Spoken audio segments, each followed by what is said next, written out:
कौन ब्रह्मा का पिता है, कौन विष्णु की मां, शंकर का दादा कौन है, हमको दे बता। ये जानने के लिए कृपया सुनिए। जगत गुरु तत्वदर्शी संत रामपाल जी महाराज के अमृत वचन सर्व पवित्र धर्मों के पवित्र शास्त्रों के आधार पर। सरपुरुष ये काल है, ब्रह्म है, जो गीता का ज्ञान श्री कृष्ण में प्रवेश करके बोल रहा है। ये 21 ब्रह्मांड का प्रभु है, 21 ब्रह्मांड का स्वामी है। और श्री ब्रह्मा, श्री विष्णु, श्री शिव जी ये इसके पुत्र हैं। दुर्गा इनकी माता है, ब्रह्मा विष्णु महेश जी की, और इस काल भगवान की ये पत्नी है। अब देखिएगा श्री शिव पुराण ब्रह्मा विष्णु महेश का पिता कौन है, ये सिद्ध करने के लिए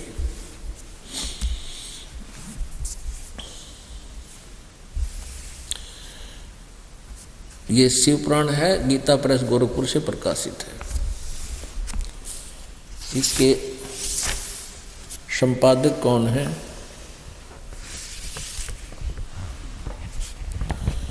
श्री हनुमान प्रसाद पोदार, और ये गीता प्रेस गोरखपुर से प्रकाशित है।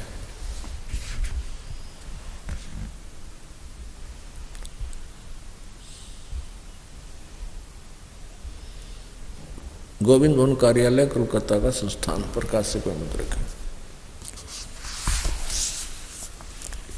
इसमें देखिएगा रुद्र संहिता संक्षिप्त शिव पुराण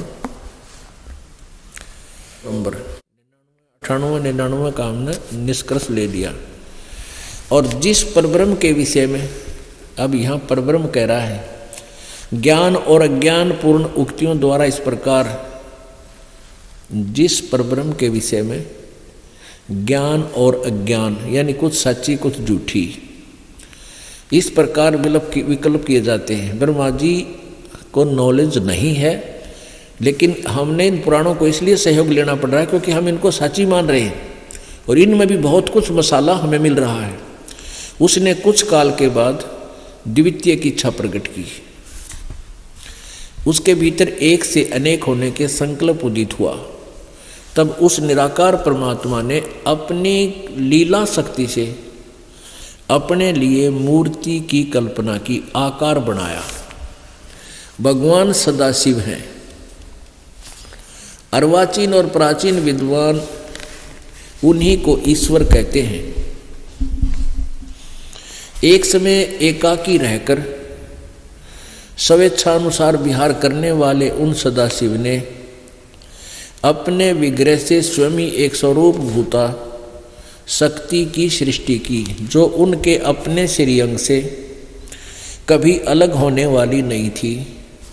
उस पराशक्ति को प्रधान प्रकृति गुणवती माया बुद्धि तत्व की जननी विकार रहित बताया है। वह शक्ति अंबिका कही गई है। उसको प्रकृति, फिर दोबारा कहा है, प्रकृति भी कहते हैं। सर्वेश्वरी, त्रिदेव जननी, त्रिदेव रजगुण ब्रह्मा, सतगुण विष्णु, तमगुण शिव जी को उत्पन्न करने वाली, जन्म देने वाली त्रिदेव जननी, नित्य और मूल कारण भी कहते हैं। सदाशिव द्वारा प्रकट की गई उस शक्ति के 8 भुजाएं हैं। कति कंसेप्ट क्लियर हो गया कि ब्रह्मा विष्णु महेश की जो माता है वह दुर्गा है। और आगे देखना ये क्लियर होगा। नाना प्रकार के आभूषण उसके श्री अंगों की शोभा बढ़ाते हैं। वह देवी नाना प्रकार की गतियों से संपन्न है और अनेक प्रकार के अस्त्र शस्त्र धारण करती है। एकाएकनी होने पर भी वह माया संयोग वसात अनेक हो जाती है। इस दुर्गा ने ही अपने 3 रूप बनाए थे, एक सावित्री, फिर दूसरी लक्ष्मी और तीसरी जो है पार्वती, और तीनों से ब्याह कर लिया था और चौथी वह अलग रह गई थी। तो ये एकाएकनी होने पर भी वह माया संयोग वसात अनेक हो जाती है। वे जो सदाशिव हैं उन्हें परम पुरुष, ईश्वर, शिव, शंभु और महेश्वर कहते हैं। अब देखना, वे अपने सारे अंगों में भस्म रमाए रहते हैं। उन काल रूपी ब्रह्म ने ये सदाशिव कहो चाहे इन्हें काल रूपी ब्रह्म कहो, ज्योति निरंजन कहो, उस काल रूपी ब्रह्म ने एक ही समय शक्ति के साथ, नाथ नहीं है ये शब्द, साथ है, शिवलोक नामक अक्षेत्र का निर्माण किया था। उस उत्तम अक्षेत्र को काशी कहते हैं। वह परम निर्वाण का या मोक्ष स्थान है जो सबसे ऊपर विराजमान है। वे प्रिया और प्रियतम शक्ति और शिव, वो पति पत्नी रूप में दुर्गा और ये काल सदाशिव या काल ब्रह्म रूपी ब्रह्म, इसको जो परमानंद स्वरूप है वह मनोरम अक्षेत्र, उस मनोरम क्षेत्र में नित्य निवास करते हैं। मुने शिव और शिवा ने प्रलय काल में भी कभी उस क्षेत्र को अपने सानिध्य से मुक्त नहीं किया था। इस काशीपुरी भी कहते हैं इसको।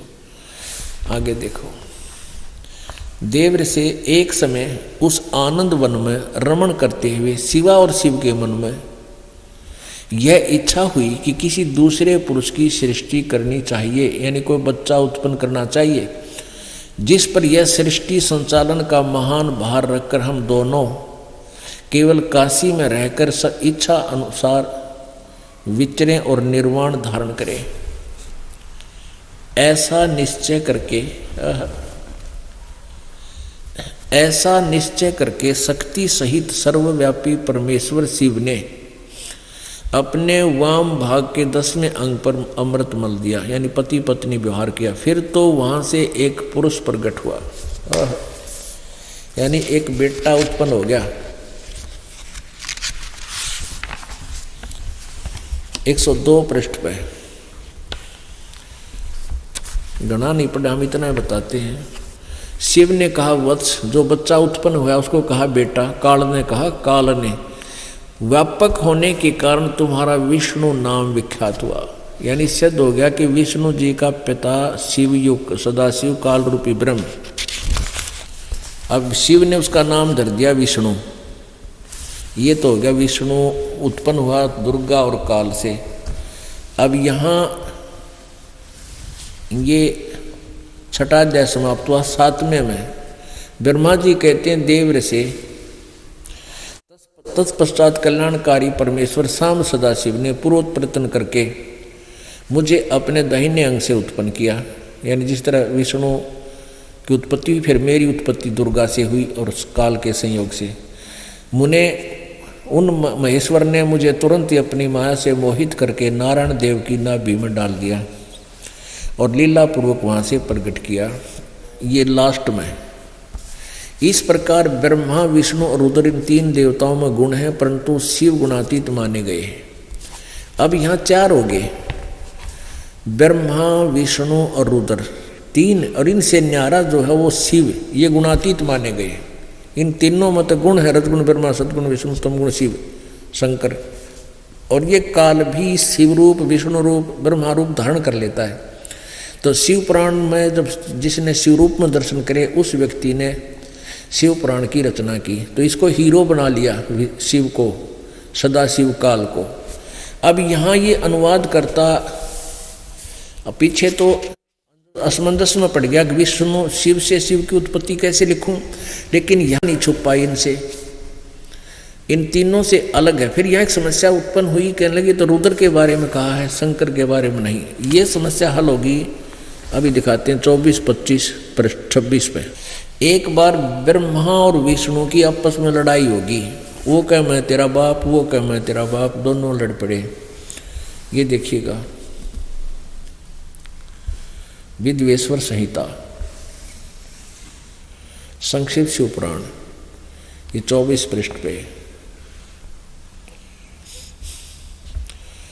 और उसका जब ये दोनों का झगड़ा हो गया विष्णु और ब्रह्मा जी का, तो बीच में एक स्तंभ खड़ा कर दिया काल ने, तेजों में स्तंभ, पिलर, खंबा। तो ये दोनों की लड़ाई बंद होगी। फिर वो स्वयं आकर प्रकट हो गया। ये 25 पृष्ठ पे यहां से देखेंगे हम। ब्रह्मा और विष्णु ने पूछा, जब ये काल आकर खड़ा हो गया तो दोनों ने आपस में चर्चा की इस काल के साथ। ब्रह्मा और विष्णु ने पूछा, प्रभु सृष्टि आदि 5 कर्तों के लक्षण क्या है, यह हम दोनों को बताइए। तो भगवान शिव बोले, युग काल बोला।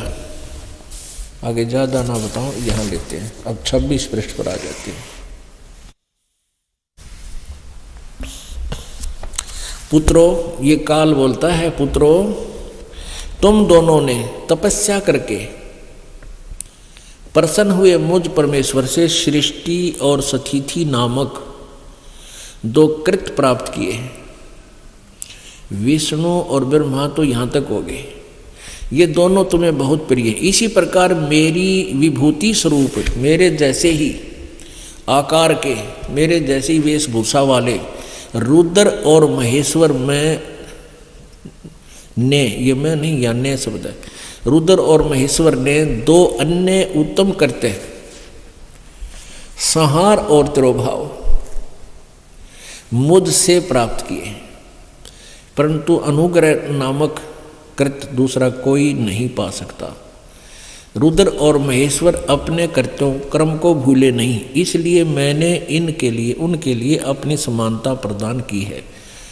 अब ये 2 तो ब्रह्मा विष्णु महेश हो गए, और 2 ये हो गए रुद्र और महेश, 4 हो गए, और 5वां ये बोल रहा है, यो काल है। हमने यही सिद्ध करना था। यहां देखिए,